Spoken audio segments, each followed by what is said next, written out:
Konnichiwa Mina, j'espère que vous allez bien. On se retrouve aujourd'hui pour cette nouvelle vidéo où je vais en profiter un petit peu pour vous parler de Ibusuki. Ibusuki, c'est une petite ville qui est située à peu près 45 minutes de Kagoshima en train. Ça coûte environ 1000 yens, 1500 yens pour y aller. Et c'est une ville thermale, ce qui est très agréable, surtout après mon expérience que j'ai eue à Miyazaki, où je me suis retrouvé pendant un mois planté au milieu des montagnes, qui était une super expérience. J'en reviendrai en vidéo dessus dès que j'aurai l'occasion.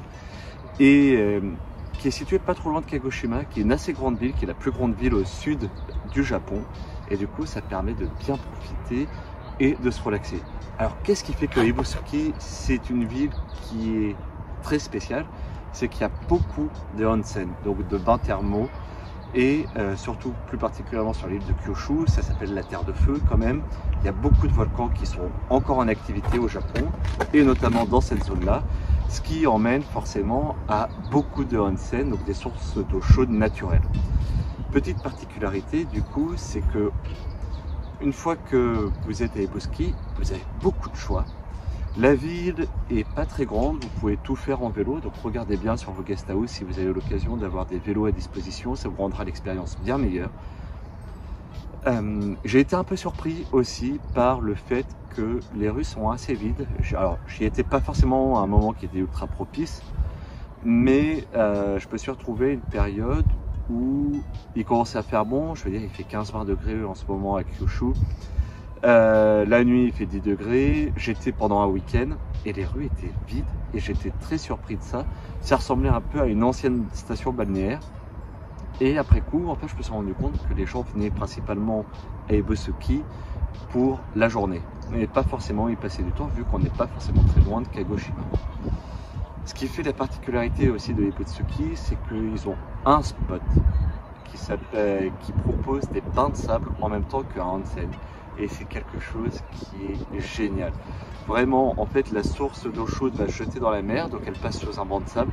Le banc de sable est très chaud, donc vous y allez en yukata, et ensuite vous avez du staff qui vient, qui vous enterre directement, ce qui est assez drôle quand même. Et puis après, vous remontez dans le onsen et vous profitez d'un onsen traditionnel dans l'hôtel. Il y a pas mal de choses aussi à faire à Ibusuki. Vous pouvez notamment vous balader en bord de mer qui est très joli. Et aussi, vous avez une pointe avec une île qui est accessible à marée basse. Vous avez un banc de sable qui vous y emmène et qui vous permet d'avoir un super point de vue tout autour de la baie de Kyushu et qui a l'air franchement royal. J'ai pas eu l'occasion d'y aller parce que je me suis retrouvé à un moment où il y avait beaucoup de vent, la marée était en train de remonter. J'ai pas pu y accéder et même les autres jours où je suis resté à Ibusuki, ce qui s'est passé, c'est que malheureusement la météo était toujours pas très favorable en mer et empêchait du coup l'accès à l'île. Donc voilà, grosso modo, c'est une ville qui est parfaite si vous voulez un petit break. L'hôtel où j'étais a pas coûté très cher, j'étais à 26 € la nuit à peu près. Par contre, j'avais une chambre de 15 mètres carrés, un grand lit double. Et ça m'a fait du bien. Là, j'avais besoin, j'étais dans un dortoir où je dormais sur une planche de bois, c'était pas possible. Et là, du coup, j'avais vraiment l'occasion de pouvoir me reposer, me ressourcer et profiter de la ville. Voilà, j'espère que ça vous aura plu et puis on se retrouve bientôt pour une prochaine vidéo. Allez, sayonara!